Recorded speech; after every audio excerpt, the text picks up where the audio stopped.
Bwana Yesu asifiwe. Abo twaherukana kera tugire gutya ahaciye iminsi ngira ngo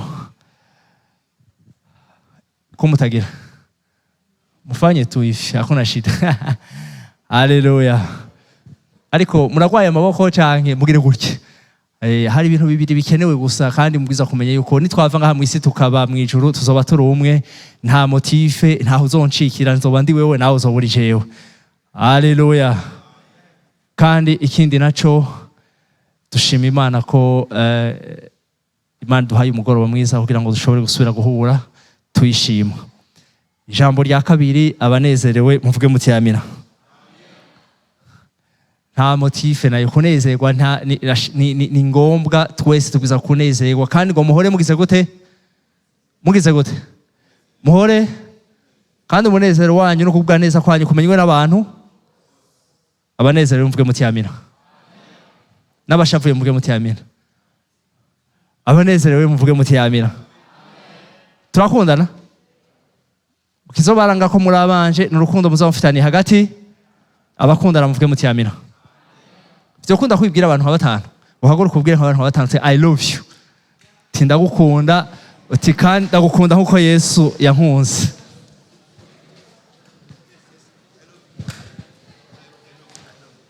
Asante sana. Haleluya. Barikiwa sana.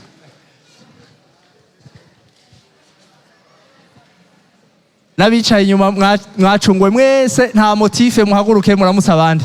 Nta motife, muri Yesu turi umwe. Haleluya.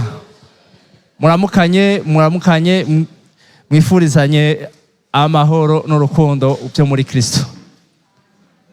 Imana ishimwe. Bwana Yesu asifiwe. Hari ijambo riri mu gitabo cera citwa Bibiliya, mugabo ni ijambo ry'Imana rivuga ngo abanyuma bazoba nivyo, ariko turi muri Kristo n'abambere bazoguma bari ambere nyene, kuko Kristo no wambere. Mwese mvuge muti amina. Akasaba bicaye hari inyuma rero mwese muze mwicare ngaha imbere kuri izi ntebe z'imbere nyene ngaha, muzoba mugize neza mukumvira kwanyu no mu guca bugufi mwigwe ngaha imbere, hama mutwakiriza aya matara muzoba mugize neza.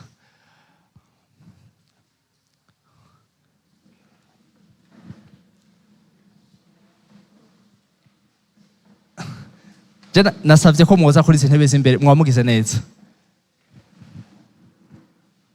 Banza murabe abicaye inyuma nyene, muce muhaguruka muce muza kuri izi ntebe z'inyuma. Tunashukuru Mungu kumuona ndugu Amazias, haguruka uramutse bene data tugire gutya. Fanya tu hivi. Hebu simama usalimie kanisa, mukomera amashyi mwene data.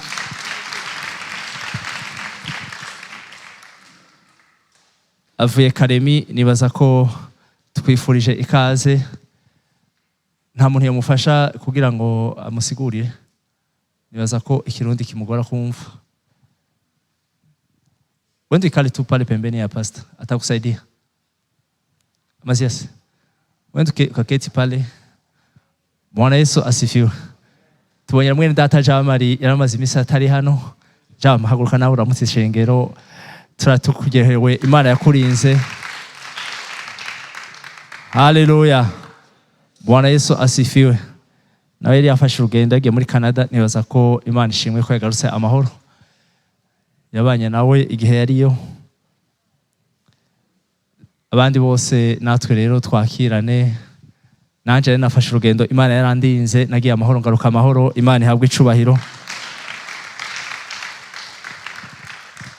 Ndashima Imana ko nsubiye kubabona, dusubiye kubana. Imana ihabwe icubahiro. Bwana Yesu asifiwe.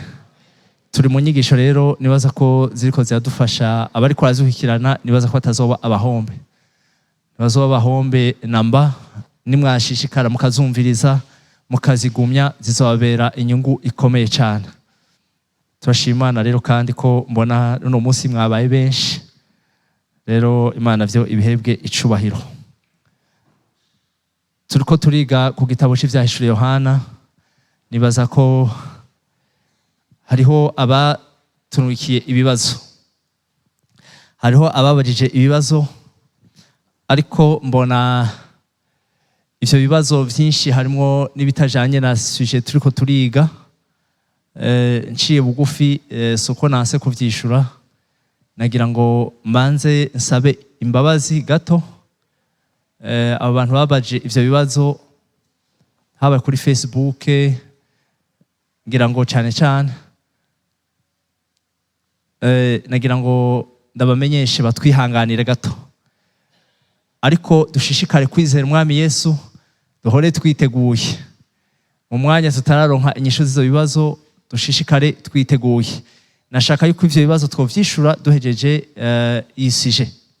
isije ni ndende ariko iki gice turimo nitwagiheza tuzoheza twishure ivyo bibazo harimo ibibazo byinshi bijanye na Mariya umukobwa Imana yacishijemo akavyara Yesu ivyo bibazo nabonye birimo hakabamwo n'ibibazo bijanye n'ivya Meshake Shadrake Abdenego Danieli ivyo bibazo navyo nyene nibaza ko mu nkundire tubanze tugire iki gice ca mbere cisije tugiheze mugabo nubwo tutazogiheza cose tubanze tuvyige gatoyi tumere nk'abavyigize imbere gato mugabo vuba nzoca twishura ico kibazo tuzocishamwo entre parenthèse twishure ivyo bibazo kuri ubwo rero ndabasavye imbabazi gatoyi kubw'ico kibazo ariko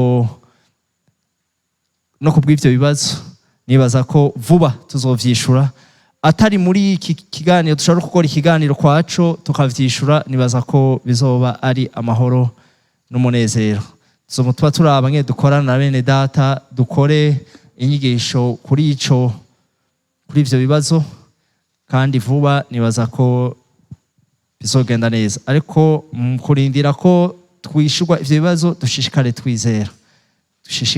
twizera kandi namwe ndabashimiye kuko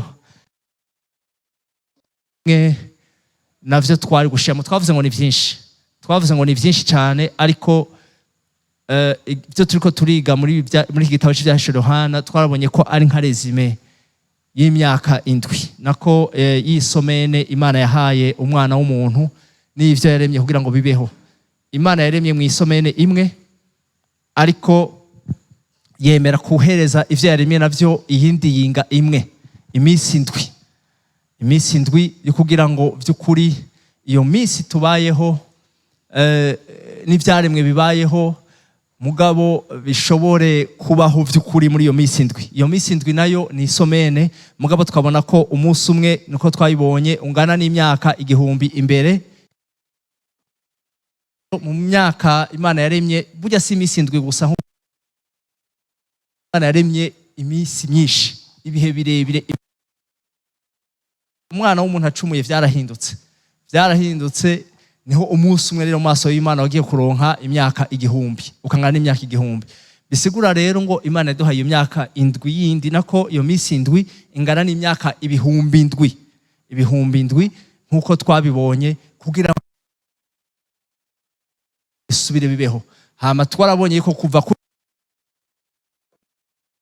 iminsi ine yariheze imyaka 4,000 iki gikorwa cyo gucungura igikorwa cyo kuvuga ubutumwa bwiza kizomara iminsi 2 no kuvuga ngo imyaka 2,000 ikija kuri iyo myaka 4,000 ikaba 6 hazobasigaye umunsi umwe ungana imyaka 1000 ariho umunsi uzoba ari millennium ingoma ya Mesiya tuzobanaho na Mesiya haleluya rero ivyo ndabigarutse ko kugira ngo nshobore kuvuga ibi turiko turiga bijanye n'ibibazo babajije navyo n'ivyangombwa twarabonye yuko vy'ukuri igitabo c'Inyigisho Yohana kirezima ivyo bintu byose gitanga icegeranyo c'iyo myaka yose Imana yahaye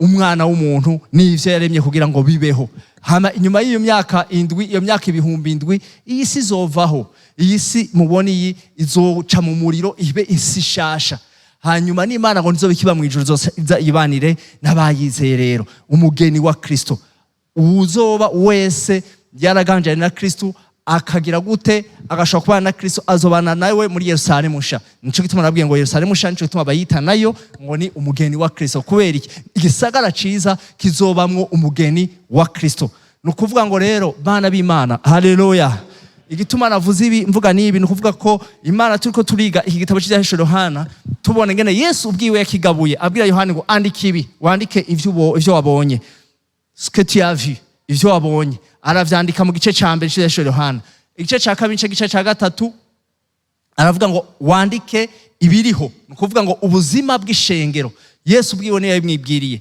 igitabo cy'Inyigisho Yohana ni igitabo gitangaje kandi gikomeye kandi ciza cyane ndagikunda nawe ugikunde kizoguha resume yose y'ibikenewe n'ubugombe bw'Imana nukuvuga ngo iki gitabo rero avuze ati mu gice ca kabiri n'igice ca gatatu uce wandikamwo ibihari nukuvuga ngo byari ibihari rero ni iki n'ubuzima bw'ishengero mu isi la vie de l'église uko ishengero Imana yifuza ko ribaho ubuzima yahaye ishengero abamwizeye nuko babwirizwa kugira gute kubaho nukuvuga iki rero nukuvuga ngo igituma mvuze kuri ibibazo bya bene data babajije harageze igihe turiko turiga ico gice ca kabiri dusa n'abagihejeje ko twandukiye igice ca gatatu Yesu yabwiye Yohana ngo uce wandika ibizobaho mu gifaransa bivuga neza ngo ibibwirizwa ce qui doit arriver nukuvuga ngo ibibwirizwa kuba après ivyo nukuvuga ngo ibibwirizwa kuba inyuma y'ibi rero biriho inyuma y'ubuzima bw'isi ubuzima nabwo bw'ishengero mu isi nukuvuga ko hari ubundi buzima ibizoba inyuma rero y'ubwo buzima twabonye ko ubuzima bw'ishengero vyanditswe mu gice ca kabiri cy'Inyigisho Yohana n'igice ca gatatu nguvuga ngo ubwo buzima butangurwa no kuvuga ko ishengero kuri Pentekoti hanyuma bakazohera n'ikindi gikorwa ciza cyane ari uwo munsi mukuru nawo twabonye umunsi mukuru wa gatanu umunsi mukuru uhwanye na ya kalendriye mu ba Israeli y'abayuda umunsi mukuru w'inzamba aho Imana zo kwivugiriza inzamba hama abantu bakaca bagira gute bakaca bagenda ivyo nivyo bihagatiye utanguriwe no kuvyuka kw'ishengero ubuzima bw'ishengero butangwa na Pentekoti ishengero niho ryabayeho hanyuma ishengero ubuzima bwayo rizohagarara ryari mu gihe abantu bazobavuye ngaha mw'isi mu gihe Yesu azoba atwaye ishengero akaritwara ivyo nivyo bintu bibiri bihagatiye ubuzima bw'ishengero nukuvuga ko muri iyi minsi igituma Imana yashatse kutwiga ico gice ca kabiri niki nuko ikitwigisha ubuzima nukugira ngo vy'ukuri twese tumenye ubuzima bwahawe ishengero uvyo Imana yifuza ngo ishengero ryanje umuntu azoba yanyizeye n'umugeni wanje azoba abayeho gutya n'ubu buzima ndamushakako hama rero kubera iki Imana yashatse ko tuvyigwa muri iyi minsi nukubera Bwana Yesu asifiwe irashaka ngo umugeni yitegure vy'ukuri mu kwitegura nta kindi gituma twitegura nuko tubaho bwa buzima narababwiye ngo muzorabe abantu bagenda aba bantu impunzi zingaha bategura bariko barazifata impunzi zigira z'abakongomani cyangwa z'abakibagira baje muri za Etats-Unis hehe za Australia buraya kugira ngo babatware babanza kubategura bakabereka bwa buzima bazobamwo hariya bakabategura bonyene bakabaha bwa buzima bakiri ngaha bakava ngaha burya buzima office ubwanse burya buzima ntibagukura ngaha ugenda hariya umaze kuronka ubuzima nivyo Yesu yadukoreye yabanje kuza gutegura abantu bazoba mw'Ijuru ntuzohonyera mw'Ijuru bwa buzima bwo mw'Ijuru utabatangwe kubaho ngaha mw'isi nibwo bugingo budashira n'ubuzima butandukanye n'ubuzima bwo ngaha mw'isi ubuzima bwo ngaha burahera ariko ubuzima bwo mw'Ijuru nabwo twarabonye ngo milere n'ubuzima buzokwamaho ibihe bidashira la vie éternelle et la vie mondaine nico gituma rero ubuzima rero tufise ngaha mw'isi ishengero ribwirizwa kubaho muvuge muti amina tubwirizwa kubumenya nk'abana b'Imana kugira ngo twitegure kubera iki ubwo buzima bumenye buguha rero kumenya ibitari ubuzima byinjiye mu ishengero nico gituma twasomye Matayo 13 itwigisha umubivyi Imana ibuba imbuto hanyuma ngo umugwanizi nawe akaza kabiba iki livre iki ugwafu agashiramwo kugira ngo bwa bundi Bwana Yesu asifiwe ishengero tuzo kwizera ibitari ivyo livre c'est quoi en fait ni binyoma ni ibintu bitandukanye n'ukuri Imana yaduhaye kuko tuzovyiga vuba tuzobona ko ari itandukaniro ry'ukuri réalité et vérité réalité mu kirundi ni ukuri vérité mu kirundi ni ukuri hanyuma tuzobona itandukaniro ryavyo hari ibintu vyinshi rero n'umugwanizi il est malin Satani ari nyegeza inyuma y'ikintu bita realite ikintu bita ngo nukuri mbwa atariko kuri kw'Imana hanyuma bakaca bivyinjiza hehe, aca vyinjiza mu ishengero, abantu baca bafata realite bayihindura bayigira ukuri.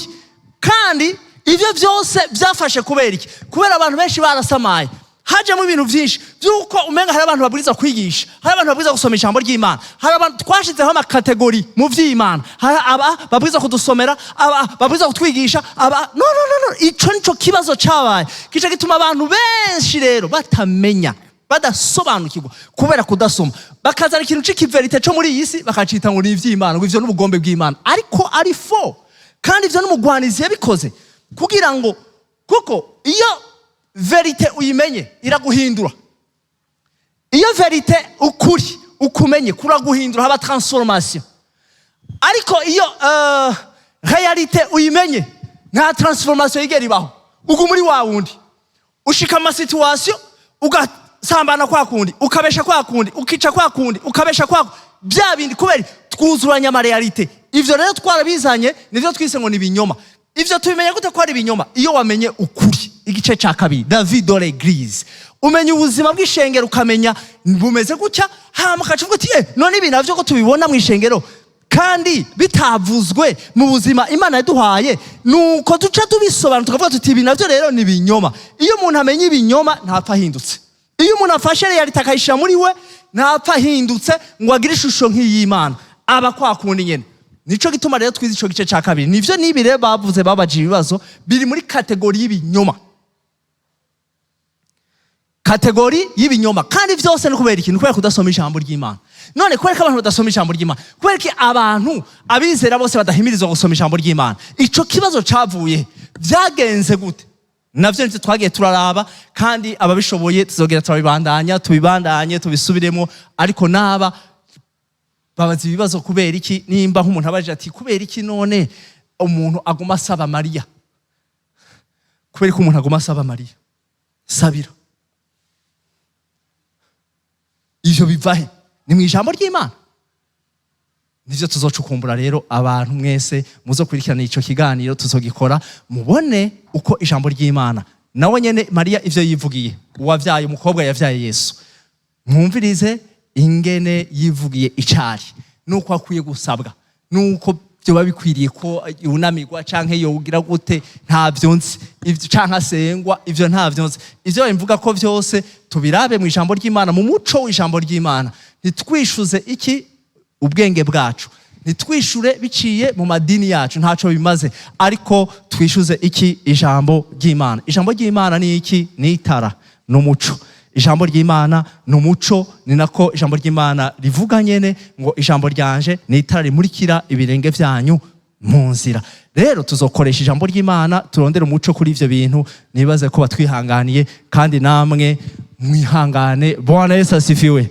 Nibaza ko tuzovyishura. Hama rero dushishikara aho twari tugeze kugira ngo twirukange vuba. Twariko turiga rero turaba kubijanye na kalendriye Imana yahaye abayuda, yarimwo imisi mikuru indwi n'iki n'amasarura indwi, nako amasarura 3. Iyo misi mikuru indwi mwarayibonye yuko yari misi mikuru. Uno munsi abantu nayo barayihenda ko barashaka kuyifata iyo misi mikuru bakabanda yabayibaho batazi ko cari kigereranyo c'ibintu Imana izogira gute izoshitsa. Iyo misi mikuru twabonye yari umunsi mukuru wa Pasika, umunsi mukuru w'iki imitsima itambiye, umunsi mukuru wa gatatu wari iki w'imishuzo, umunsi mukuru wa kane wari iki umunsi mukuru wa Pentecote, Shavuoti, ndiko witwa Shavuoti muri kalendriye mu kirangamisi c'abayuda. Umunsi mukuru wa gatanu wari wiki umunsi mukuru w'inzamba, la fête des trompettes. Umunsi mukuru wa gatandatu wari umunsi mukuru wiki umunsi mukuru impongano, umunsi mukuru w'impongano. Umunsi mukuru w'indwi nawo wari umunsi mukuru wiki w'insago, la fête de quoi? La fête des tabernacles ou impongano, nako insago. Umunsi mukuru wa gatandatu ni umunsi mukuru w'impongano ou expiation. Iyo misi mikuru yose rero Yesu yagiye agira gute ayishitsa, twayibonye. Mugabo ntarayiheza yose, si yose araheza. Tugeze ku munsi mukuru wa kangahe? Wa kane. Umunsi mukuru wa Pasika yarawushikije Yesu. Abo turi kumwe vuge muti amina. Umunsi mukuru wa Pasika Yesu yarawushikije. Umunsi mukuru wa kabiri w'imitsima itambi yarawushikije igihe amanuka mu kuzima. Umunsi mukuru wa gatatu Yesu Kristo yarawushikije w'intangamarara ukuzuka. Uno musi baza kuribona tunabecako umunsi mukuru ukuzuka yarawushikije kuko ni nawe wa mbere yazutse, niwe wazutse mu bazuka, niwe yatanguriye abazuka bose. Turaza kubisoma mu vyumve. Haleluya. Umunsi mukuru wa kane wari umunsi mukuru w'iki? Wa Shavuoti, muri kalendariye y'iki y'Abayuda. Ariko Yesu nawe yarawushikije kuko yaciye awushitsa ku munsi mukuru wa Pentekote. Kuko Shavuoti ku Bayuda twarabonye ngo niwo munsi mukuru bagira gute? Baronkeyeko iki? Ivyagezwe babihabwa na Musa, Musa abihabwa ku musozi Sinai. Hakaba ni nkuba, hakaba n'uguhinda n'ibihinda. Ni nako vyageze ku munsi mukuru w'iki? Wa Pentekote. Wari ujya munsi nyene, munsi wa 50 inyuma yande ya Pasika. Niko vyagenze bahabwa mpwemu yera. Ni umunsi ca twita ngo ni Pentekote. Aha twese turaba Pentekote. Abayoborwa na mpwemu yera, abafise mpwemu yera muvuge muti amina. Nagenda kibibutse napo ngo abana b'Imana mwese nabayoborwa, muyoborwa nande na mpwemu. Aba Pentekote si idini. Umupentekote n'umuntu wese ayoborwa na mpwemu. Ego.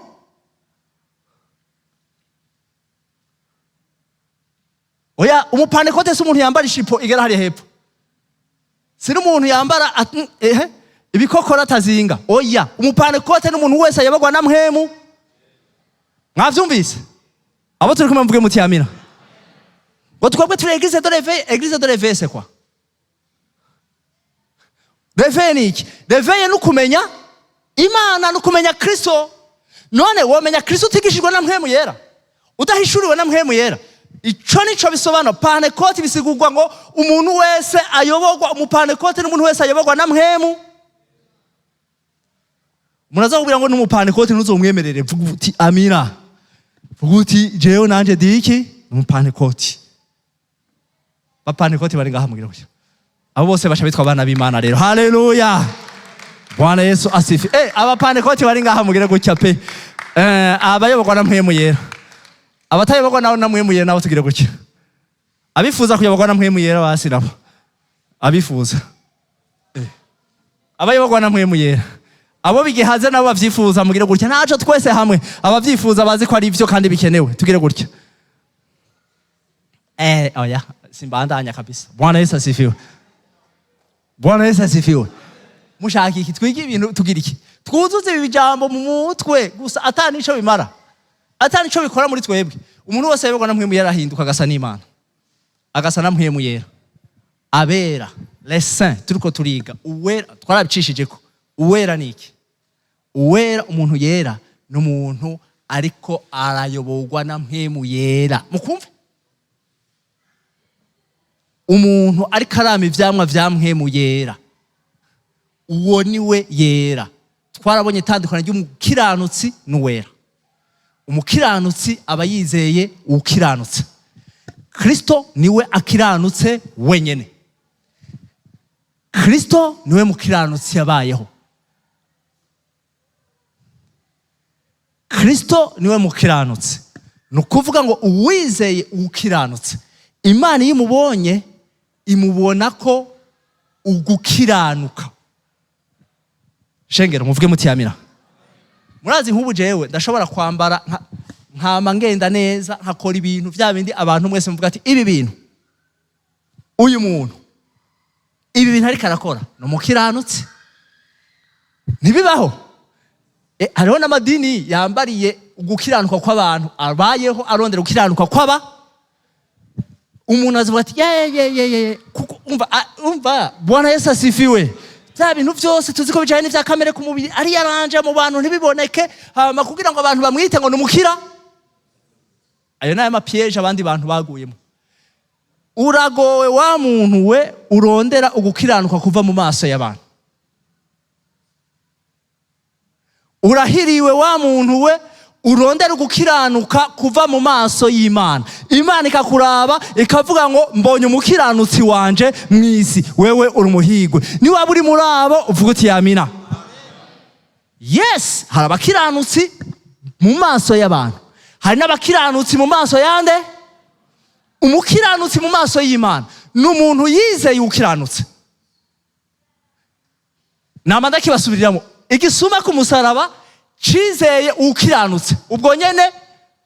kica kirapfa mw'iparadiso. Nticari bwaronke uburenganzira bwo gukora ivyera ibikiranutse, nticari bwaronke umwanya wo kubaho, ariko caronse uburenganzira bwo kuja mw'iparadiso. Umukiranutsi mu maso y'Imana ni umuntu wese yizeye Yesu Kristo nk'umukiranutsi ivyo yakoze. Ariko uwera ni umuntu iyo aronse umwanya wo kubaho agenda ayobowe na mpwemu yera, hama agakora ibikorwa vya mpwemu yera, hama akayoborwa na mpwemu yera, ukama ivyamwa vya mpwemu yera. Ivyamwa uri kurama nivyo mu maso y'Imana, nayo ikakubona ikavuga ngo mbonye uwera mw'isi. Vuge muti amina. Naho hari itandukaniro.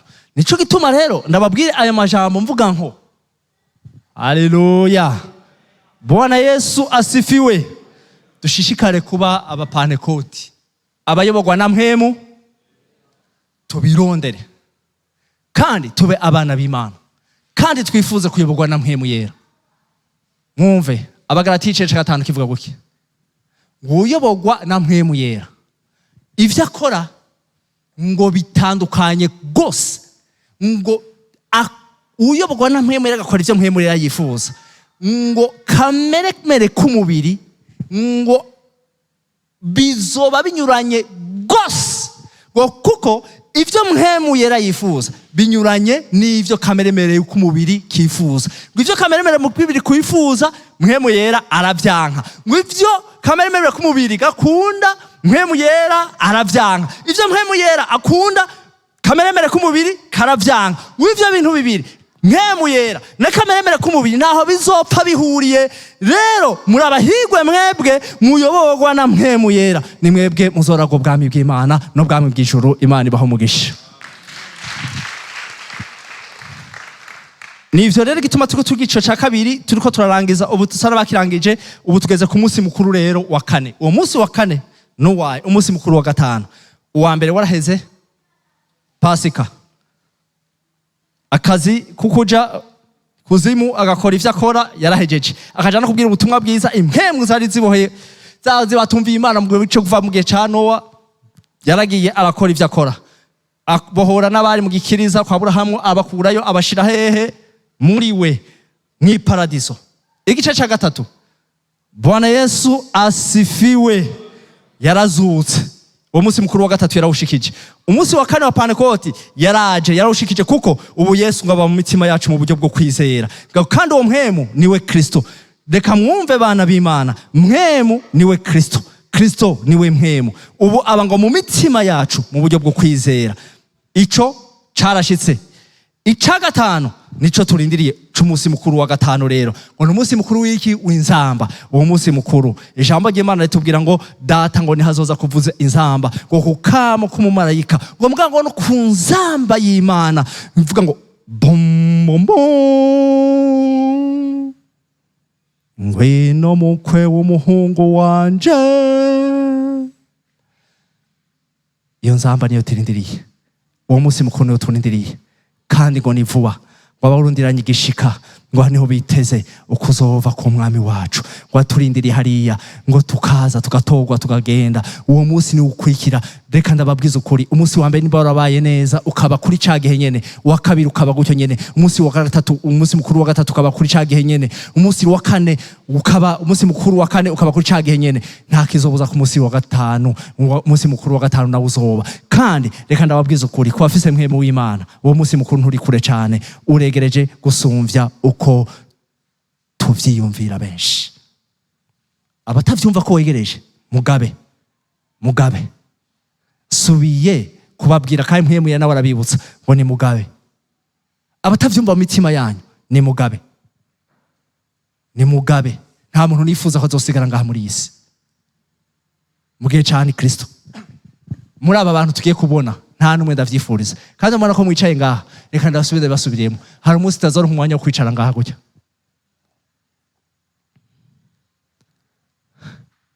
Abantu benshi barabitinya kubivuga kubera iki? Kubera ubuzima twibereho mu isi. Mugabo uzobura igipfu, uzobura igihombe, uri umuhombe mukuru.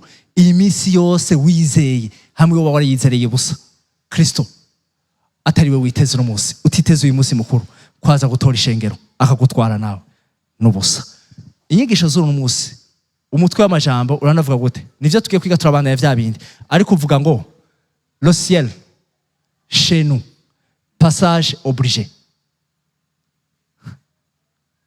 Le ciel chez nous, mw'Ijuru iwacu.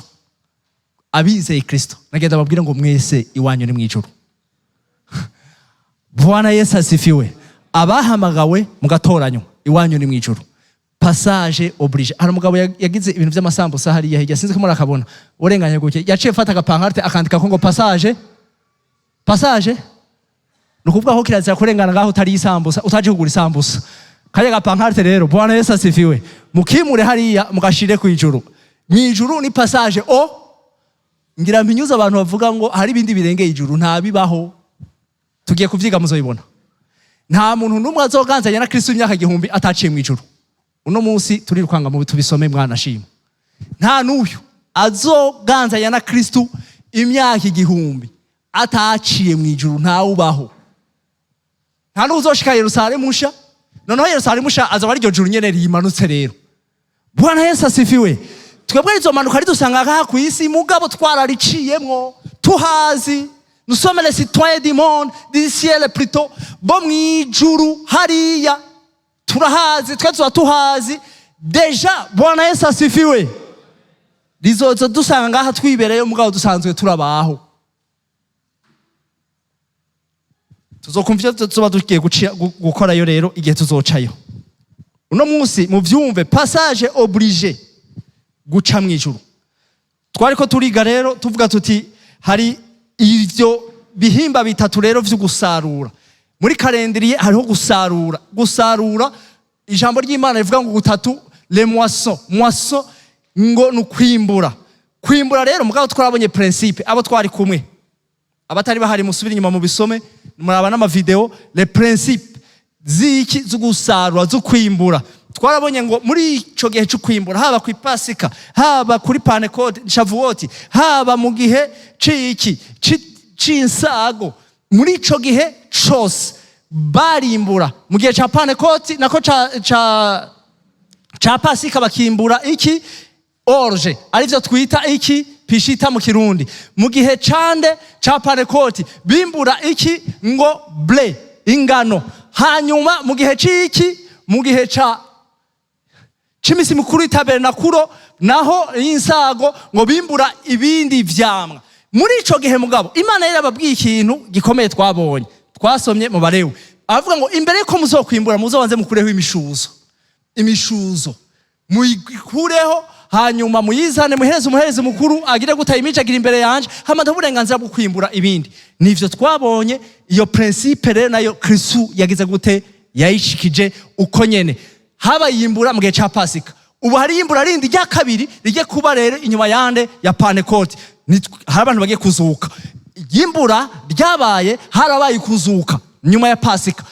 Iyo yimbura niryo tuza kubona uno munsi tunabisome. Hama niriyimbura rero rigiye kuba vuba. Bwana Yesu asifiwe. Tuzoribona naryo rifise amayimbura abiri. Hari yimbura ry'abera bambere, umushuzo wa mbere kwiyimbura rya mbere, hakaba n'umushuzo wa mbere kwiyimbura rya kabiri, hakaba n'umushuzo kwiyimbura rya gatatu. Iyimbura rya mbere mu vyumve twabonye yuko ari iyimbura rijanye nande na Yesu bwiwe yarazutse, ariko ngo hacazuka ngo nabera benshi bo mwisezerano rya kera, kuko hariho abera bo mwisezerano rya kera. Abo igice ca mbere carazutse, tuzobona ikindi gice aho kizozukira. Iyimbura rya kabiri nizuka ry'abera bo mwisezerano rishasha, nabo tuzobona abambere ni bande, umushuzo ni bande, bazoba ari bande, abo bandi nabo bazoba basigaye mu murima ni bande bo mwisezerano rishasha. Hama tuzobona rero iyimbura rya gatatu nirijanye ngo n'urunganwe rwa nyuma rw'Abanyisirayeli, urungane rwa nyuma rw'Abanyisirayeli. Ivyo twarabisomye mu vyibuke turiko turiga inyigisho. Dawidi avuye gutora isanduku ry'isezerano arizanye. Mwibuke ko twabonye bariko baratwigisha kubijanye ijambo ry'Imana, twigisha ku generation ya nyuma ngo abantu bazohimbaza Imana mu rungano rwa nyuma rw'Abanyisirayeli. Muvyibuke muri za nyigisho musubira inyuma. Ico gihe nabo nyene tuzobona ko hazobanza kuvamwo bande ngo umushuzo hama hacabamwo n'abandi basigaye. Reka rero mwumve rero, Bwana Yesu asifiwe. Uno munsi n'ugusoma kugira ngo ndabereke ivyo twize kugira ngo by'ukuri mubone ko byanditse mu ijambo ry'Imana. Ni ukuvuga ngo abambere rero muri igice ca mbere abera bo mu isezerano rya kera twabonye yuko batanguriwe nande na Yesu. Hanyuma hacabana babandi ngo bazutse. Abera mu isezerano rishasha nabo turagiye kubibona umunsi tubisome ni bande.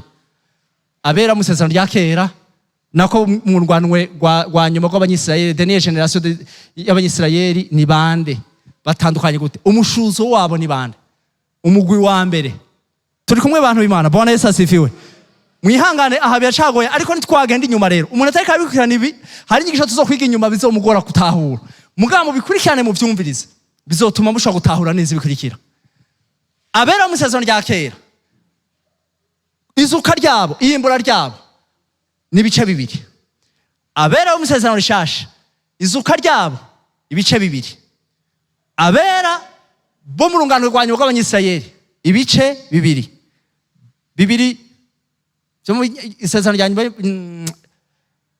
urungano rwanyuma rw'abanyisirayeli amazuka abiri.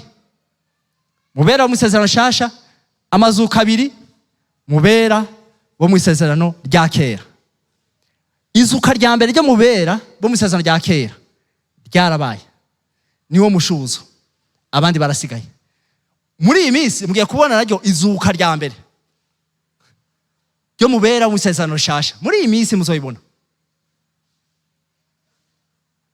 Ni waba nawe warasinziriye nawe uzoba urimo, n'abapfuye bizeye bose bazaba barimo. Muvuge muti amina. Hama basigaye nabo tuzobona ryari bazozuka n'abari bo. Izuka rya mbere ari wo mushuzo wo mu generation urungano rwanyuma rw'abanyisirayeli, nabo tuzobabona abari bo turaza kubisoma amaverse ndayabaho no munsi. Ariko nagenda babwire ngo dusubiremo mubanze mu byumve nabyo. Umushuzo wo mu izuka rya mbere ry'abubera bo mubera bo mu isezerano rya kera. Abera mu isezerano rya kera umushuzo wabo ni barya mwabonye bazukanye na Kristo, baciye baca i Yerusalemu bakababona. Barya mu ijambo ry'Imana tuzobona yuko ari bo bitwa ibinyabugingo bine. Mubikurikirane, ibinyabugingo bine. Umushuzo wo mu isezerano wabera bo mu isezerano rishasha, umushuzo muzobona yuko aribo ijambo ry'Imana ryita abakuru 24. Umushuzo wo mu isezerano mu rungano rwa nyuma rw'abanyisirayeli, urungano rwa nyuma rw'abanyisirayeli abazozuka ubwa mbere abo bita umushuzo, muzobona ko aribo ijambo ry'Imana ryita 144. Nukuvuga iki? Inyuma yaba ibinyabugingo bine abazutse ubwa mbere bo mu isezerano rya kera, abera bo mu isezerano rya kera, n'abera bo mu isezerano rishasha bazozuka ubwa mbere aribo bakuru 24. Naba 144 bo muri generation urungano rwa nyuma rw'abanyisirayeli, muzobona 144 abakuru 24 ibinyabugingo bine. Aba bose muzobona ko ijambo ry'Imana aribo bita iki? Ribita ngo nibo niryo bita umugeni wa Kristo, apana ishengero rya Kristo. Nukuvuga ngo abera mu isezerano rya kera hariho igice kizoba mu mugeni wande wa Kristo, l'épouse de Christ.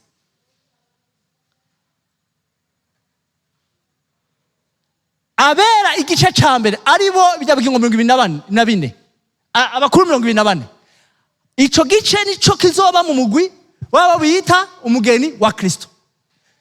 144 byo mu isezerano nako ry'urungano rwa nyuma rw'abanyisirayeli, 144 abo nibo bazoba umugwi nawo uzoba uri mu mugwi ukoze ico bita umugeni wande wa Kristo. Muvyumve, nimwavyumva muzokumva ibindi bikurikira ko muzobitahura neza. Abo turi kumwe gusha ngaho muvuge muti amina. Abo turi kumwe muvuge muti amina. Abasigaye rero bo mu isezerano rya kera abera bo mu isezerano rya kera, abera bo mu isezerano rishasha bazoba basigaye, abera bo mu rungano rwa nyuma rw'abanyisirayeli bazoba basigaye, abo bose bazoba mu mugwi. Bwana Yesu asifiwe. Ijambo ry'Imana rita ngo ni, mu gifaransa bavuze ngo ni grande foule, ngo ni mu kirundi grande foule ni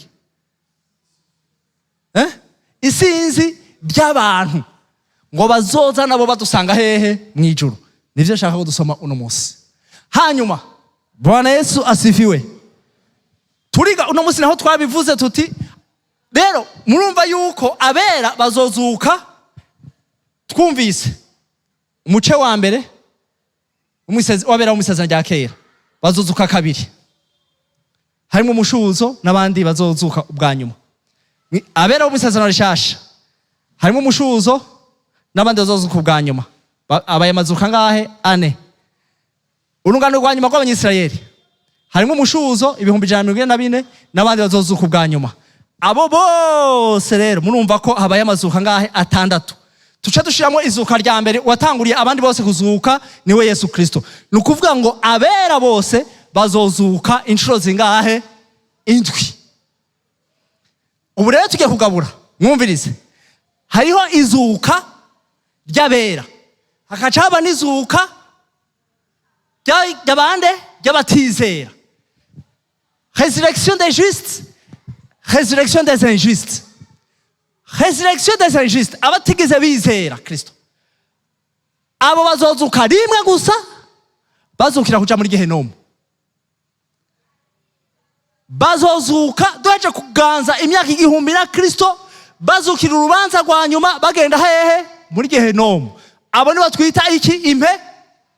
Impene zizoca ibubafu, Gehenomu. Bwana Yesu asifiwe. Sidakwifuriza kuba muri abo.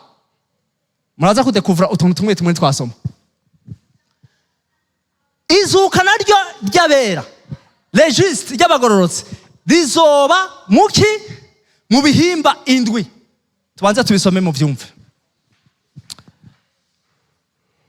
Haleluya. Bwana Yesu asifiwe. Hamaze kugenda bereka ukuntu rero tugera rimwe hariho ibintu twagiye turakuriramo canke inyigisho ziza zidahuye navyo zituma abantu rero badatuma bitegura. Ubu twe turiko turitegura kandi tumenye yuko guca mw'ijuru ari passage obligé. Ubu tuvuga ngo ni mwitegure wa mugeni wa Kristo. Hanyuma kwa kane naho tuzokwiga. Bwana Yesu asifiwe. Kwa kane tuzokwiga ingene twokwitegura. Uno musi twacavuga ngo ni witegure, dufise avertissement. Turiko turumva avertissement. Wa mugeni wa Kristo, ibi turiko turiga ni witegure shengero. Muri mwe ni mwitegure. Ubu nivyo turiko turumva. Itegure mugabo. Kwa kangahe? Kwa kane naho tuzokwiga mbega ni gute umuntu ashobora kwitegura. Ni iki yo kora kugira twitegure? Kwa kane ndabatumiye, ntagire umuntu numwe azosigara, mutumire n'abandi benshi. Bizoba ari ibintu biryoshe kandi bizotuma duhagarara neza. Abiteguye rero kandi bifuza no kwitegura no kumenya kwitegura, muvuge muti amina. Musubire muti amina. Dusome rero pastor, dusome uno musi mumfashe kugira ngo dusome turangize. Twa tumaze gusoma turabona ivyo kwitegura bimwe turabicisha ko. Haleluya.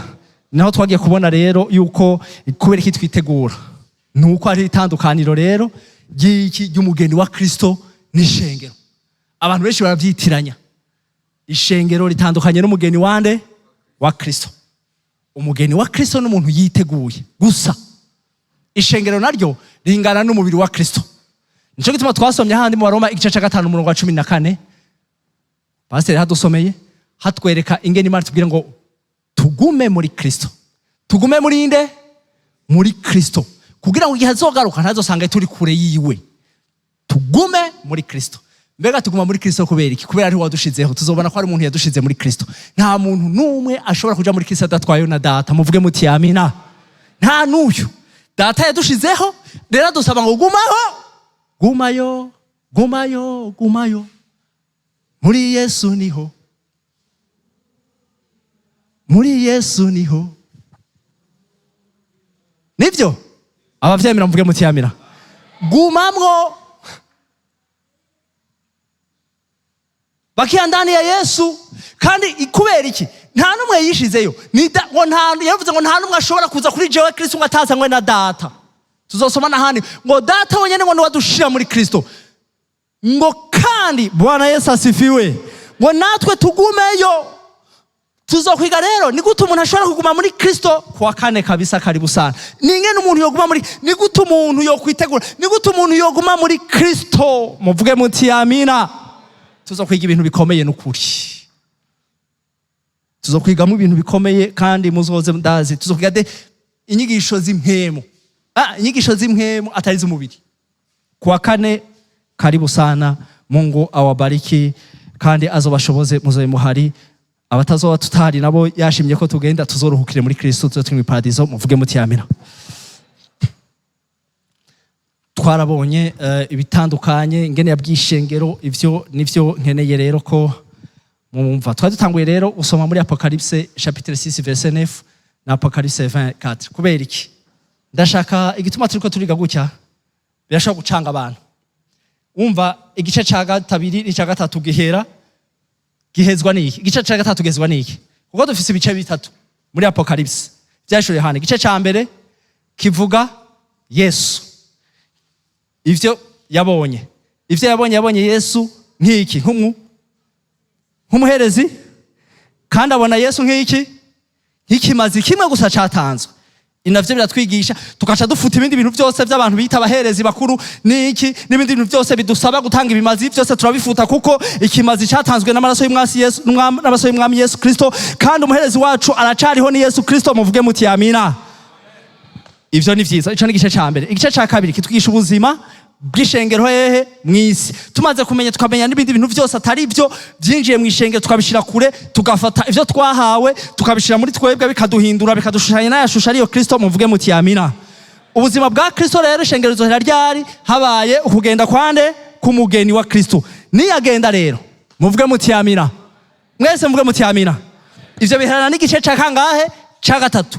Nukuvuga ngo twinjiye mu gice ca kane nibizoba inyuma y'ibi by'ubuzima bw'ishengero. Ibizoba igice ca kane rero tuca tubona Yohana aduze mw'ijuru. Nukuvuga ngo Yohana yaduga mw'ijuru mu gice ca kane. Muvuge muti amina. Aburiza gusangayo babandi bagize gute, babandi bazukanye nande na Kristo. Abwirizwa gusangayo babandi bazukanye nande na Kristo. Abwirizwa gusangayo bamwe bazukanye na Kristo. Haleluya. Bwana Yesu asifiwe. Abwirizwa gusangayo bamwe bazukanye nande. Twavuze ngo nabera bo mwisezerano rya kera umushuzo. Twabagereranije n'iki? Ijambo ry'Imana bagereranya n'iki? N'ibinyabugingo. Abwirizwa kubona ibinyabugingo bine mu gice ca kane. Nukuvuga ngo bazukanye nande? Yes. Kandi Yohana ko agiye mu gice ca kane abwirizwa gusangayo iki? Ishengero naryo, kuko ryagira ko umugeni nawe yagize gute? Abera bo mwisezerano rishasha mugabo umushuzo. Nukuvuga ngo babatama 200 abwirizwa kubabonayo mu gice ca kane, kuko aciye adugayo mu gice ca kane. Nukuvuga ngo umugeni yamaze kugenda nawe mubera umushuzo. Bwana Yesu asifiwe.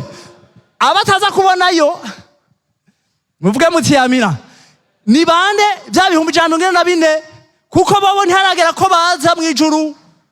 Nukuvuga ngo uno munsi ndabahana amaverse abereka izi position zose z'aba bantu ko ari ndwi mw'ijuru aho bazoba bari. Murabe buri position aho izoba ihagaze, uhereye kuri Yesu yazuze ubwa mbere ikibanza ciwe mw'ijuru. Ibinyabugingo bine abera bo mwisezerano rya kera igice ca mbere aho bazoba bahagaze. Abera b'umushuzo aribo batama 204 igibanza cabo. Abo ni bakangahe? Na bagatatu. Haleluya. Muzogenda mubona babandi babatama nako abera bo mwisezerano rya kera bamaze kuzuka ikibanza cabo mw'ijuru. Muce mubona abera nabo bazoba basigaye bo mwisezerano shasha ikibanza cabo mw'ijuru. Tuce tubona na vya 144. Bwana Yesu asifiwe. Ikibanza cabo mw'ijuru twaza kubisoma ndabaha amaverse. Hama tubone n'ikibanza cyo mw'ijuru cy'abandi bazoba basigaye abazoba bemeye Kristo ubwa nyuma b'Abanyisirayeli bavuga ngo ni wowe Mesiya, ni wowe by'ukuri. Bwana Yesu asifiwe. Ni wowe Yesu, naho twakuje turakwemeye, nuzu dutabare. Bajya rero nabo tuzobona ikibanza cyabo mu ijuru baje bamaze kuza. Abantu indwi bose abera mu ijuru tubona ikibanza cyabo. Nico gituma ndababwira ngo ijuru passage obligé.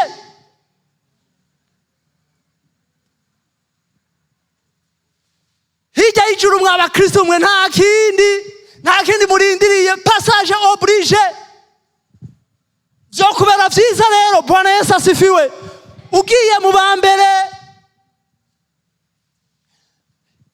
abiteguye imishuzo muvuge muti amina. Sindabifurije guca muri ropeshage. Oya, deuxième session no. Menya ubwa mbere mugende mu bambere. Nukuri deuxième session ntigera iryoha.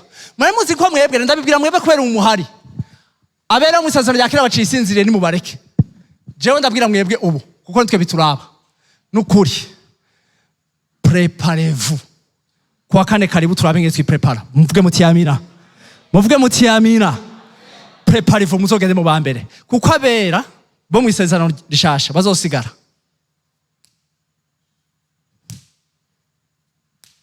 Nani Kristo ngaha?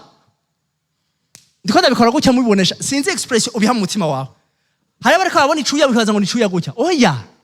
Oya. Kuko uzori muri exigence ziteye ubwoba. Bazokubwira ngo ubu kugira ugire n'akantu n'akariko kose. Banza wemere usenge ani Kristo niwe Mana yawe. Kandi namwe muri mwishengero murazi habari ani Kristo wariwe. Mufise habari mwaravyize murabizi. Mutandukanye n'abantu hanze badafise n'izi habari bamaze kuvyumva. Muzovyanka, mugabo kuvyanka. Jashu. Tugiye kwiga n'umugwi w'amaratiri rero muzobona rero. Hariho umugwi w'amaratiri special. Abamaratiri ni bana. Abamaratiri basobanuriye. Les martyrs. Bwana Yesu asifiwe. Bwana Yesu asifiwe. Abo turi kumwe muvuge muti amina. Reka dusome. Pastor dusomere. Nico gituma ndiko ndafasha abantu kugira ngo nimwasome ijambo ry'Imana bibasobanukirwe. Muzobona inyuma y'imyaka muri rya myaka indwi rero. Imyaka indwi y'imubabaro ishengero nakapana ishengero. Umugeni wa Kristo amaze kugenda. Umushuzo. Abatama 24 mubera mu gihimba cyo mubera mu isezerano shasha bamaze kugenda. Muzobona neza yuko ijambo ry'Imana tubwira ngo hariho rehashete mu kirundi gwiki rehashete mu kirundi fasha rehashete abacunguwe les sauver abacunguwe sawa nico kimwe nico rehashete abacunguwe. Muzobona ko ijambo rivuga ngo hari abacunguwe bari mu ijuru n'abacunguwe bari mu isi. Muzobibona kugira ngo ntibiba confonde rero, kugira ngo ntibiducange. Bwana Yesu asifiwe. Shaka kugira ngo tushike ku muco mu gusoma. Dusomere au ciel libande azobona ya indi apocalypse twatawe gusoma. Dusomere pastor yareka dusomera kwa kwanya pastor hamwe twari tugeze pastor ntiyaje dusomere apocalypse chapitre 4 6 verset 9 hera kuri 4 ivyasho Yohana igice ca 24 hera ngaho canke soma wirukange twumve apocalypse 4 murongo hera hejuru nyene umanuke. Yohana yerekwa ibyo mu ijuru. Yohana yerekwa ibyo mu ijuru. Très bien. Ubu rero aravyeretswe hama y'ivyo ndavye mbona mu ijuru urugi guguruye. Hama y'ivyo mbona mu ijuru urugi guguruye kandi ryajwi nabanje kumva rivugana nanje ari nk'igi nzamba. Rirambwira riti duga uze hano. Duga uze hano. Nkwereka ibikwiye kuzobaho hanyuma y'ivyo. Agiriwe ubuntu bwo kuduga mu ijuru nawe. Mwumvirize vraiment Yohana. Soma ngaho gusa cyo turangiriza ngaho no munsi. Ako kanya mba muri mwemu kandi mbona intebe iteretse mu ijuru. Mbona n'uyivyagiyeko. Ego. Uwaravyagiye yasa n'akabuyenge kitwa yasipi. Kwa sarudiyo. Kandi umunywa w'amazi wari ukikije iyo ntebe. Je sinabera ko twarabivuze ko kwa kane twa simaragido. iyo ntebe yari ikikijwe n'izindi ntebe 24. Kuri izo ntebe mbona abakuru 24 bazicayeko bambaye impuzu zera, no mu mitwe yabo hari ibitsibo by'izahabu. Sawa sawa. Aba bantu rero muzobandonderere mu ndabire abaribo. Mwabonye ngaha aha ni dutangwe kubabona. Muce muja mu jambo ry'Imana muri Apocalypse nyene mu byasho Yohana. Barabavuga kenshi. Muzoca mwumva abo bavuga abaribo rero aba 24. 24 muzosanga rero ari umugeni wa Kristo azoba yaduze. No kuvuga ngo abera bo mu isezerano rishasha bazoba baduze naba. Abakuru 24 bandanye. Ubobone kandi kuri ya ntebe y'ubwami hava imiravyo n'amajwi. Nibo bambaye gutya nyene abageni ba Kristo, muzosanga inyambaro ari inyene, muzosanga ibi byose bafise, muzosanga babivuga ku mugeni wa Kristo azoba yaduze. Kandi kuri ya ntebe y'ubwami hava imiravyo n'amajwi n'imituragaro, kandi imurindwi z'umuriro zakiri imbere y'iyo ntebe, nizo mwemu ndwi z'Imana. Kandi imbere y'iyo ntebe hari n'ikiyaga, hari nk'ikiyaga c'ibirahuri gisa n'urubona. Kandi hagati ahahanganye n'iyo ntebe no kuyikikuza hari ibinyabugingo 4 vyuzuye amaso imbere n'inyuma. Muravyumvise navyo byageze abo ni babandi abera mu isezerano, muzobumva muce mukurikirana barabivuga cyane ngaho mu byasho Yohana. Muzosanga rero aho definition. Bwana Yesu asifiwe. Munkundire rero bakristo twumvikana ikintu kimwe, abo turi kumwe mvuge mutiyamira. Sinzobabwira ibintu byose, sinzobaronderera byose, namwe nimugira ishaka ryo kuja kurondera. Murondere ibinyabugingo 24 nako ibinyabugingo 4 n'abakuru 24 abaribo. Musome muri Apocalypse muzobona ivyo ari byo. Nk'ubu ndazi ko abantu bavyumvise bakaca bumva umengo ibi bintu nivyo vyakweri. Ibinyabugingo 4 nabera bo misezerano rya kera. Abakuru 24 bazoba arabera ishengero rigiye abera bo misezerano rishasha. Nivyo soma rero mushishikare. Ntavyo nzobarondera namwe muje kubirondera. Abemeye kurondera muvuge mutiyamira. Namwe mugira ishaka sawa bandanye. Ikinyabugingo ca mbere casa n'intambwe, sawa. Ica kabiri casa n'inyana, ica gatatu cari gifise mu maso hasa nkaho umuntu, ica kane casa nk'inkukuma iguruka. Sawa sawa. Ibi bintu ni mwavyiga muzobona ico biro present mu isezerano rya kera. Reka ndabahe twiyo basi, ndabahe twiyo. Muzora ibi bavuze ibikoko 4 birafise muzora mu isezerano rya kera ico bigenda biraserukira. Bico bigenda biraserukira. Muzoca mubona rero by'ukuri yuko ari abantu babera bose mu isezerano rya kera bari batanguriwe nibi. Bari represente par ibinyabugingo 4. Ndabahaye twiyo mugende muronde ndazi ko muzoca mu bitora. Bandanye. Ntibiruhuka ku murango no mw'ijoro vy'amabivuga bituwera uwera niwe mwami Imana. Ivyo ni mu bintu vya mbere abera abonye mw'ijoro. Bandanya kwisi naho hariho hashete nabo nyene bazoba bariho muri uwo mwanya nyene. Soma Apocalypse 6 umvirize. Simba muze gusoma Apocalypse 4 yose hama musome na Apocalypse 6 na Apocalypse 20 muraza kumva. Ubu nyene ariko nsomera Apocalypse 6 verset 9. Ivyasho Yohana igice ca 6 umurongo w'9. Mw'ijuru baravuze abera bariyo. Hinge murabe no ko kwisi bariho nyene.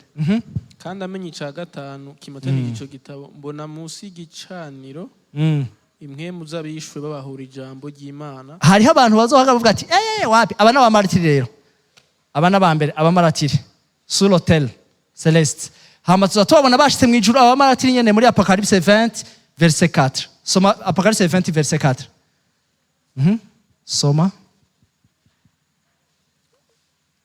Ivyasho Yohana 20 umurongo wa 4. Ubwami mbona abicara kuri zo bahabwa ubucamanza, kandi mbona ubugingo bw'abaciwe amazosi babahora gushingira intahe Yesu n'ijambo ry'Imana. Nibo batasenze ca gikoko canke igishushanyo cacu. Abaciwe amazosi aba n'abamarati dusoko babona hariya muri Apocalypse. Iki bavuga position yabo mw'ijuru muvuge mutiyamina. Abo n'abamarati hama abandi bera bazoba bari mw'isi. Twabonye abera bazoba bari mw'ijuru ibinyabugingo 4 hama haho n'abatama 24 berekana bera mu isezerano rishasha. Hanyuma bera mu isezerano rya kera ibinyabugingo 4. Mugabo mw'isi ico gihe nyene naho nyene hazohari hashete bari ngaha nabatubonye d'abord abamaratiri mu gice ca 6 ni mu gice ca 20. Reka turabe uwundi mugwi w'abantu nabo. Apocalypse 7 verset 14 yisome. Ivyasho Yohana gice c'indwi umurongo w'14. Iki ni kindi gice naco cabera bazoba kiri ngaha mw'isi nabo nyene. Muga hariho n'abandi bera bari mw'ijuru. Ndamwishura nti mugenzi ni wewe wobimenya. Arambwira ati aba nabavuye muri wa mubabaro mwinshi kandi bamesuye imvune zabo bazezesha amaraso ya wa mwagazi. Yes, murumva muri naba bazoba basigaye hariho abazokwesha imvune zabo amaraso y'umwagazi. Ico tuzogera kuko harimo inyigisho nazo rimwe twakuze twumva ko atarizo. Abo rero bavuye mu mubabaro mwinshi ini grande foule izo ivuye mu mubabaro mwinshi. Ico ni igice ca kabiri. Igice ca gatatu muraza gusoma Apocalypse 14 na Apocalypse 15. Ndasabye ndabinginze muze gusoma Ivyahishuriwe 14 igice 14 n'igice 15. Murabe uyu mumarayika azovuga ubutumwa muri kijya gihe Antikristo azoba ari ngaha mw'isi. Umumarayika azoza akavuga ubutumwa ngo abantu benshi ngo bakizera. Musome ivyo bice bibiri, igice 14 n'igice 15. Uwo nundi mugwi nawo uzoburi ngaha tubona mu gihe Bwana Yesu asifiwe, mu gihe twebwe tuzoba twashitse rero. Ariko rero ikindi gihimba muce umurongo gutya. Ndabasigira amaverse uno musi niyo duhereza ku maverse nta nivyo nsigura vyinshi twarabisiguye kugira kwa kane tuzoshobore kuraba ingene dushobora kwitegura. Uko biri kose iyo micendwi twabonye yo mubera bazogenda barazuka. Bwana Yesu asifiwe. Paulo yigeze no kubivuga ko gatoyi. Abikorinto bambe 15:33 unsomere. Izo ayo mazu twavyita mu Kirundi. Ayo mazu kandwi yo mubera. Murabe Paulo ngene yabivuze mu mwanya muto ariko natwe cha tubidevelopa dutanga amaverse mugende murabona abo bantu aho bagiye barazukira rero. Mugabo Paulo yarabivuze wewe. Dusomera mu Gifaransa uzobokoze pastor. Abikorinto ba mbere igice 15:23. Dusomere uzobokoze.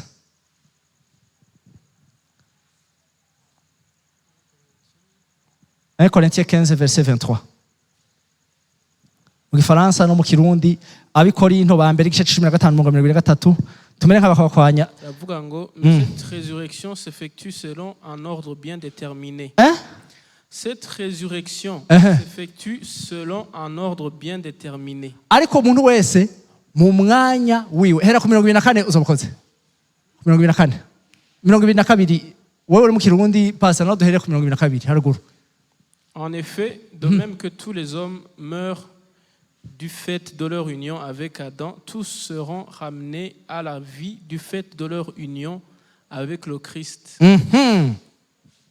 Mais cette résurrection s'effectue selon un ordre bien déterminé. Cette résurrection se fera selon un ordre bien déterminé. Ça ne sera pas en désordre. Un ordre bien déterminé. Iri jambo iyi version hari izindi version zikoresha iki. Ntaho dafise indi version yavuze kundi mu Gifaransa. Adusomera abakozi. Uwundi yavuze kundi. Nkuko Adamu yandukije bose gupfa niko muri Kristo bose bazohindurwa bazima. 23. Ariko umuntu wese mu mwanya wiwe tuzohindurwa bazima. Umuntu wese mu mwanya ni sirimwe si carimwe twese. Kandi abana muri Kristo abasaba pagani sabantu bo hano abona bera abera buri muntu azogira umwanya wiwe wo guhindurwa muzima. Mu Gifaransa muvise ko bavuze résurrection. Hazoba résurrection chacun buri muntu twavuga ngo mu Kirundi bavuze muri rang en son rang. Haleluya. Christ comme prémisse. Kora ngaho urakoze. Muhinda mukirize iyo Bible ivuze neza. Bwana Yesu asifiwe. Leha hamuru bicarico nukuvuga ngo bamwe bazozuka ubu abandi bazuke haciye ikindi gihe abandi bazuke hakindi gihe abandi bazuke haciye ikindi gihe haramaha de résurrection. Abantu bose ntibazozukira kandi mwumvirize icyo nashatse kuvuga. Abanabera nabari muri Kristo nabagize inionande na Kristo ntibazozukira rimwe. Hazoba ama résurrection chacun se ressent so nizi ha rero mushaka kumva mwandike abafisa amakaye rero abafisa amakaye mwandike amaverse cyo turangiza. Ha ya mbere bavuga rero uwazutse ubwa mbere. Bwana Yesu asifiwe. Niwe yatanguriye bose. Aho dasha twasome ibindi muraza kubisoma muri muhira. Abikolosayi igice ca mbere umurongo wa 18. Colossiens chapitre 1er verset 18. Abikolosayi igice ca mbere umurongo wa 18. Soma twumve. Colossiens chapitre 1er verset 18. Niwe mutwe w'umubiri niwo shengero. Umviriza. Niwe mutwe w'umubiri. Umubiri mwumvise vya mitwe turavuga. Niwe mutwe wiki. Niwe mutwe w'umubiri. Uwo mubiri rero ni washe. Aho turi kumwe mvuge muti amina. Nagenda bibasigurira mugabo ndashaka muze murabisoma na muvyo mucyumve. Umubiri wa Kristo, c'est-à-dire umutwe ni Kristo mugabo umubiri wiwe ni ryoshe. Mwavyumvise? Kandi niwe tanguriro, niwe mfura mu kuva mu bapfuye kugira ngo abe agaheta muri vyose. Fure, imfura ni iki mu Kirundi? Uwavutse ubwa? Ubu rero mu bazutse nawe rero ni imfura. C'est-à-dire que niwe yatanguriye abagira gute? Abazuka. Resurrection ya mbere, ya mbere tubonye ni yande ya Kristo. Rikaza twakoresha akatereme ko niko kumvikana neza mu Gifaransa. Uwa mbere yatanguye kuzuka ni Kristo. Ya mbere mubera Kristo. Aho turabibonye. Hanyuma ya kabiri abera bo mu isezerano rya kera. Matthieu 27 52 à 53 mu vyandike. Tuzaza kubisoma hanyuma. Matthieu tuzobisoma hanyuma. Matthieu cyangwa bisomera muhira. Ngenda bereke abantu ayo mazuka ndwi. Elia yambara ico kibazo wakibonye rero. Bwana Yesu asifiwe. Amazuka ndwi. Genda urabona twese tuzozukira rimwe. Abizeye Kristo, abanywanyi na Kristo sico kimwe. Uwadutanguriye ni Kristo. Ababaye bwa kabiri ni bande? Ya kabiri ni ya bande yabera mu isezerano rya kera, les saints de l'Ancien Testament. Matthieu 27 52 à 53. Matayo 27 52 gushaka 53. Matayo 27 igice cha 27 umurongo 52 gushaka 53. Ya gatatu. Abazozuka bwa gatatu ni bande bazokurikira? Itesalonika ba mbere, abitesalonika ba mbere igice cha 4 umurongo 15 gushaka 18. Mu vyandike maze kubisoma muhira. Abo muza gusanga arabera mu isezerano rishasha ni bazokurikira. Ni jewe nawe. Uyu murongo, haleluya. Bwana Yesu asifiwe. Uyu murongo ni twebwe. Ni jewe nawe. Ntituzoburamo. Muvuge muti uyu murongo ni twebwe, ni jewe. Vuga uti ni jewe. Sindagushaka muri abandi bose tugiye kuvuga inyuma. Oya, ndagushaka. Trua. Kuko ya mbere yaheze ni Kristo, ya kabiri barazutse. Bazukanye na Kristo. Ya gatatu rero, Tesalonika abitesalonika ba mbere igice ca 4 umurongo wa 15 gushika 18 mwavyanditse. Très bien. Ya kane. Quatrième rang. Grande foule. Babandi twigira kuvuga ya grande foule bandi basigaye Apocalypse 7. Muzabona rero. Babandi bose abera basigaye foule. Apocalypse 7 bazozuka. Ibyashuri Yohana igice c'indwi umurongo w'icenda gushika ku 17. Iyo ni ya kane yabazozuka. Ibyashuri Yohana igice c'indwi umurongo w'icenda gushika 17. Ya gatanu. Abazozuka bwa gatanu. Les 54 juifs, 54 000 juifs. Apocalypse 12 verset 5. Apocalypse 12 verset 5. Muce mushiraho na Apocalypse 14 verset 1 premier jusqu'au verset 3. Ya gatanu, abazozuka bwa gatanu. Ni vya bihumbi 144 vy'abanyisirayeli, by'abayuda. Ivyo tubisanga ivyashuri Yohana 12 umurongo wa gatanu, n'ivyashuri Yohana 14 umurongo wa mbere gushika kwa gatatu. Mu vyandike muzamukoze. Abazozuka ikunshuro ya gatandatu. Ni babandi bazohaje kubwirizwa ubutumwa nabande? N'abamarayika hariho bazozuka. Nigitangaza. Ibintu mwabisoma muzobona mu bwenge butangaje. N'ibintu tutiyumvira. Ariko murabahigwe mwe muriko murasoma muri kubakurikirana iki gitabo. Muvuge muti amina. La moisson de la terre. La moisson de la terre. Ico bita la moisson. Ijambo ry'Imana nzobona muri Bible bakoresha ngo moisson de la terre. Marayika yaje kuvuga ubutumwa. Apocalypse 14 et 15. Nababwiye abantu ngo muhasome neza muzamukoze. Mwandike la moisson de la terre. Apocalypse vyashuri Yohana 14. N'ivyashuri Yohana igice c'15 muhasome hose muzamukoze. Sinashatse gutanga amaverse ngaho arimwo muraza kuyabona mugabo mushaka ko muhasoma hose mwakurikiranye inyigisho twagize. Abantu bari kwakurikirana explication insiguro muca muvyumva mwebwe nyene. Ntibikenewe ko nartiri hagari imbere y'abanyira basigurira ariko mpemu yera ahari kugira basigurire. Muvuge muti amina. Abazozuka ubwanyuma rero. Ubwanyuma ni baba maratiri rero. Bamwe bazoba baragize bajya bazozuka ubwanyuma. Muvuge muti amina. Muca mubisoma Apocalypse igice ca 20 umurongo wa 4. Ivyashuri Yohana igice ca 20 umurongo wa 4. Tugira ko rero Bwana Yesu asifiwe. mwandike aya maverse.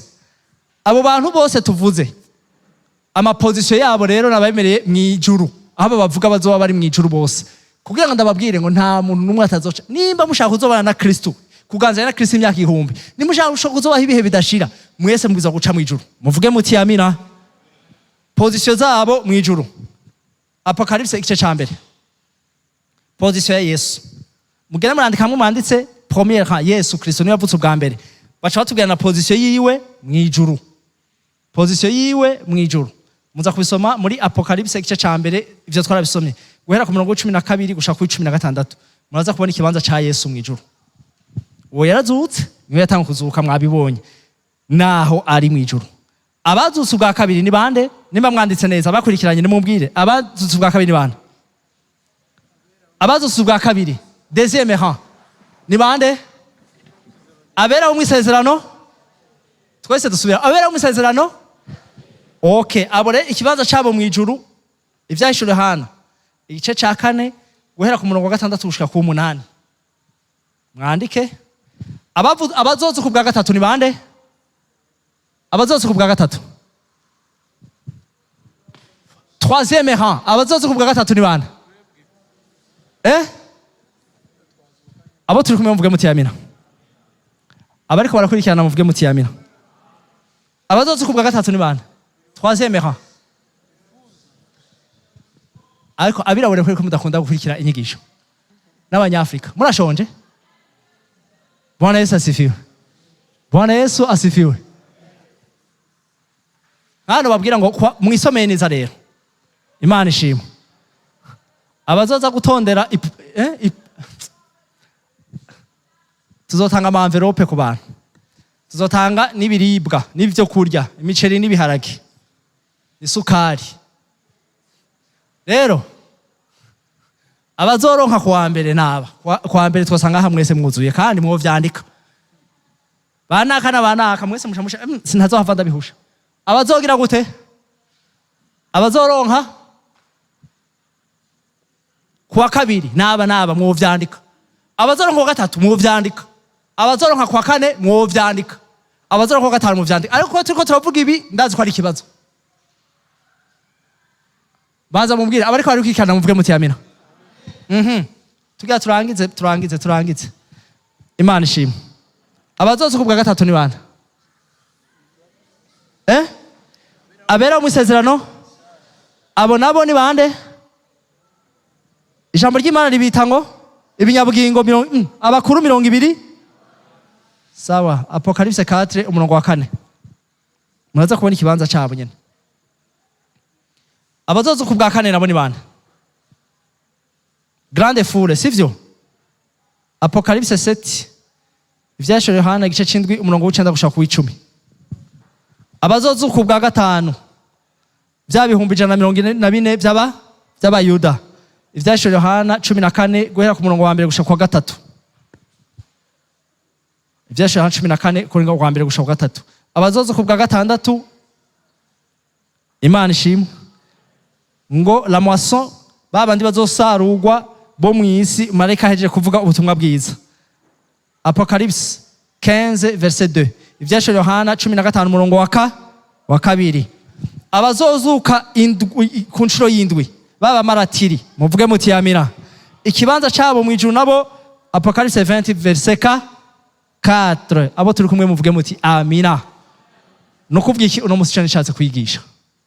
Inyigisho yo musi niyi. Préparez-vous. Ijuru ni passage obligé.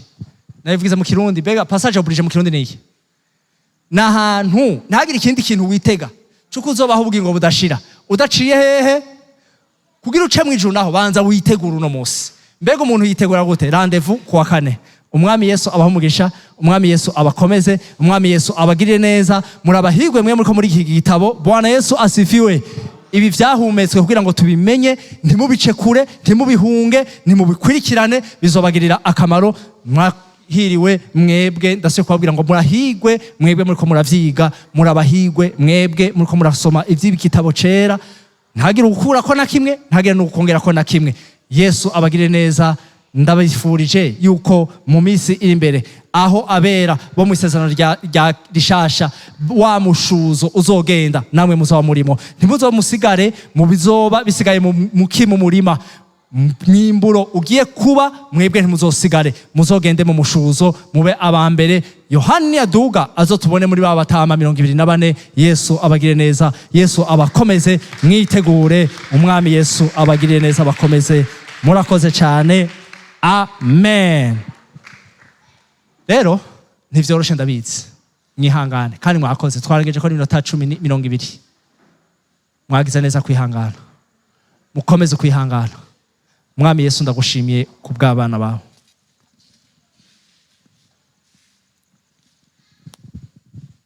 Buri muntu ahaja waratwemereye ngo mpemu yera azoshishikara atwigisha. Reka buri muntu yibaze igituma turiko turiga, igituma ushimye ko twiga ibi bihe muri iki gihe. Ku bwanje ndagushimira yuko bimfasha kwitegura cyane. Udushoboze mwami, kuko wabiduhaye kugira ngo bitugirire akamaro. Wigishe buri muntu kumenya impamvu wamuhaye umwanya kugira ngo abikurikirane.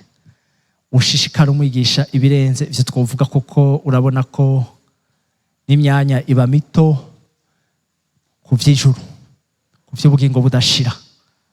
Mwami Yesu, uturinde ivyiyumviro bibi, uturinde ivyiyumviro byo kwibaza yuko mwami mw'ijuru ivy'ubwami bw'Imana bitabandanirwa. Uturinde kuba basinda bibazwa, uturinde kwitwara uko twishakiye. Yesu mwiza, uhishurire buri muntu impamvu turiko turigisha ibi. Nanje ubwanje shobora kuba uri kubincishamo ntarabisobanukirwa neza. Ushishikare kunyigisha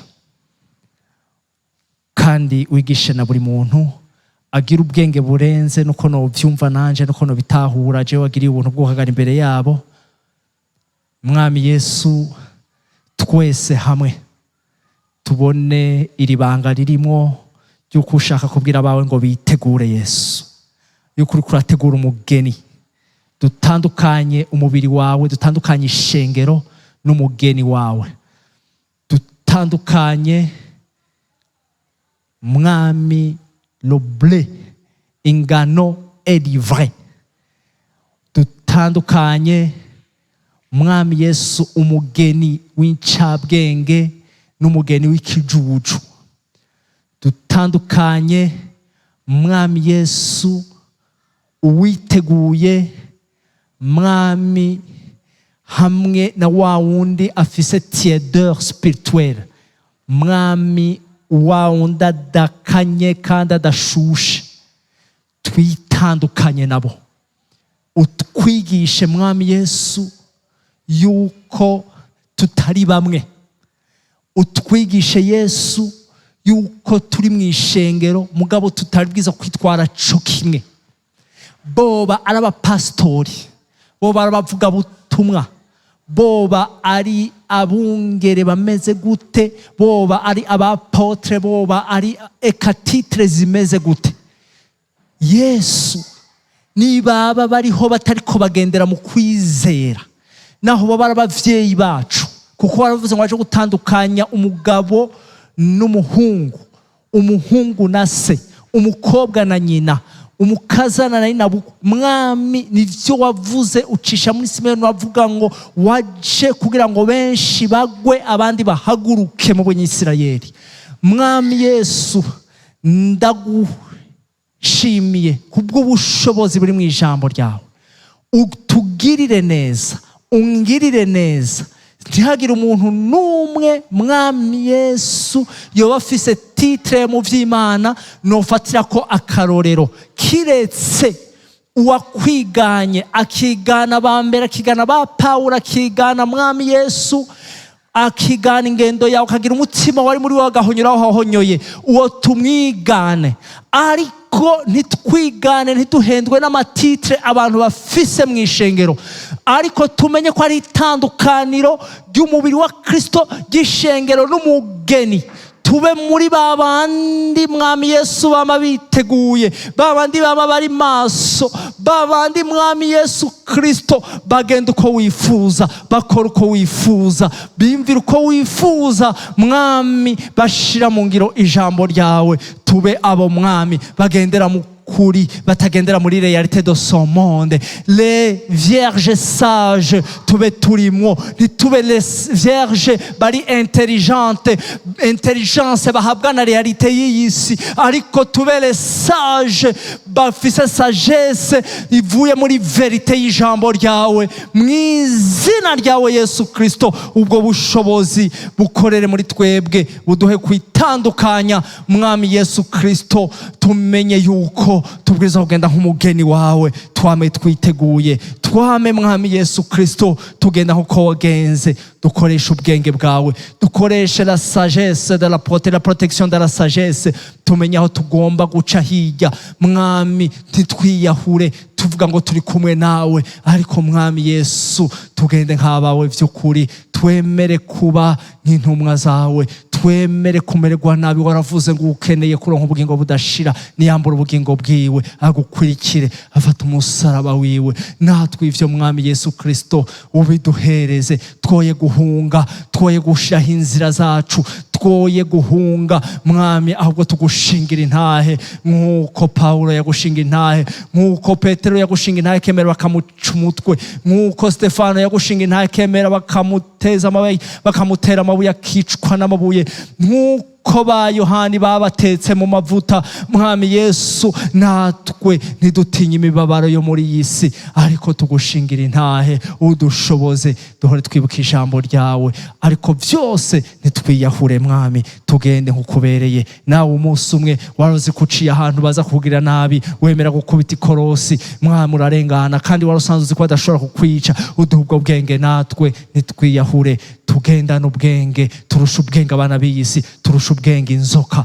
Mwami Yesu, navyo bitwigishe, tugire la sagesse yo mw'ijuru mwami, utwigishe kubaho nk'abawe muri ibi bihe. Tukwiteguriye la bonne nouvelle, ubutumwa bwawe, ubuzima bwawe buri équilibré, nta déséquilibre irimo. Igisha ishengero, utwigishe twese, maze Yesu Kristo dukuremo l'équilibre y'ubutumwa bwiza bwawe. Tugende nk'abawe, ntiduhengamire mu idini, ntiduhengamire hatariho, ntitugende mwami wo mw'ijuru nk'abatazi iyo bariko baraja, ntidutere ibipfunsi nk'abatagira ico bakubita, ariko mwami wo mw'ijuru tugende nk'abazi iyo bariko baraja, twiruke nk'abasiganwa, kandi tuzi iherezo ryacu, dufise n'igihembo turiko turaraba, iherezo ryo kwirukanga kwacu, rya kurse yacu.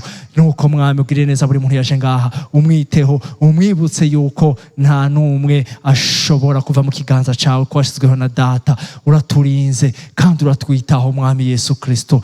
Uduhe mwami wo mw'ijuru guhagarara neza muri wewe, n'ukwizera ico wadukoreye, no kukugirira confiance 100%. Uturinde ubwoba bwo muri iyi si mwami Yesu, ariko tubeho twiteguye, tubeho tugushingira intahe, tubeho tugushingira intahe, tubeho tugushingira intahe.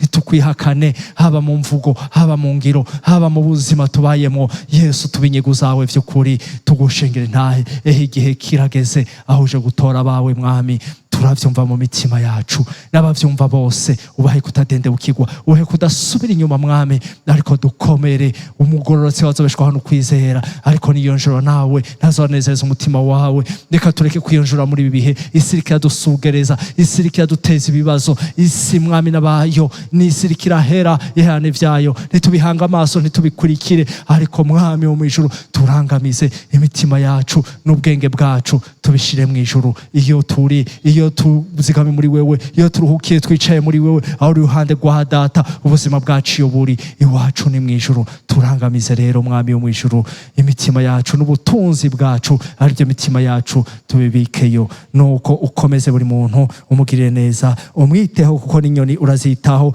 mwami wo mw'ijuru. Abariko baravuga ubutumwa bwawe mwami Yesu Kristo, bagirire neza, imibiri yabo uyikize, ugire neza.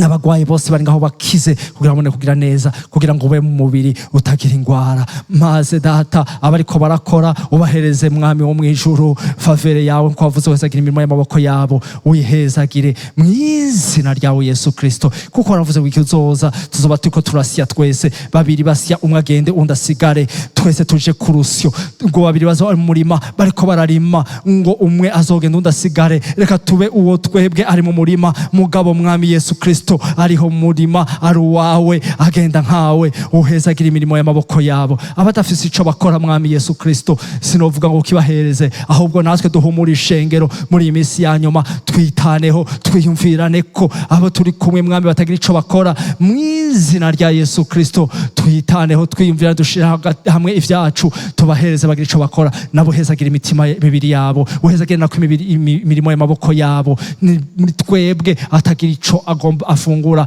mu izina rya Yesu Kristo, akironke kivuye mu byo akora mu muhezagiro w'imirimo y'amaboko yiwe. Maze data wo mw'ijuru abatagomba gukora batuvemwo bagende, kuko waravuze ngo uri muri twebwe atagomba gukora ntakarye. Ariko data wo mw'ijuru nabo mwami Yesu Kristo, nabo nyene mwami ubahereze ishaka ryo kwemera yuko babwirizwa gukora, ugahezagira imirimo y'amaboko yabo. Urakoze rero data wo mw'ijuru, ugire neza igihugu cacu, dusengeye abatuyoboye guhera hejuru gushika hasi, ibikorerwa muri iki gihugu cose mwami Yesu, mu izina ryawe Yesu Kristo. N'abataba barakwizera niwe wabaremye, ibikona warabikoresheje, waravuze ngo n'amabuye we yakoresha akutazira. Nuko nzi n'abatakwizeye batari mwineza ushobora gukoresha ineza mu mwanya tukituzigame ngaha mw'isi abera, mu mwanya tukizigame ngaha mw'isi umugeni wawe, uturindire muri iki gihugu, utugirire neza aho twoja hose, uturindireho mwami wo mw'ijuru, utugirire neza abatuyobora bakoreshe vyiza, n'uwo bagomba gukora kibi mu izina rya Yesu Kristo, kijanye no kwikunda, kijanye mwami wo mw'ijuru no kuraba inda yiwe, bihagarare mu izina rya Yesu Kristo. Nabo bafungura ibijanye n'ivyo bakoreye mu izina rya Yesu Kristo. Abifuza kugirira nabi abandi, abarenganya abandi, bihagarare mu izina rya Yesu Kristo. Nubwo biriho muri iyi si, mw'ishengero ryawe turagushimiye, tuvuga ngo mwami wo mw'ijuru niwe ukwiriye icubahiro, niwe ukwiriye mwami kwima, niwe ukiri umwami, niwe duhaye ubugingo bwacu, niwe we n'ubu twizeye. Urakoze mwami wo mw'ijuru, inganji icubahiro bibi vyawe ibihe bitazoshira, ni mu izina ryawe Yesu Kristo, amen.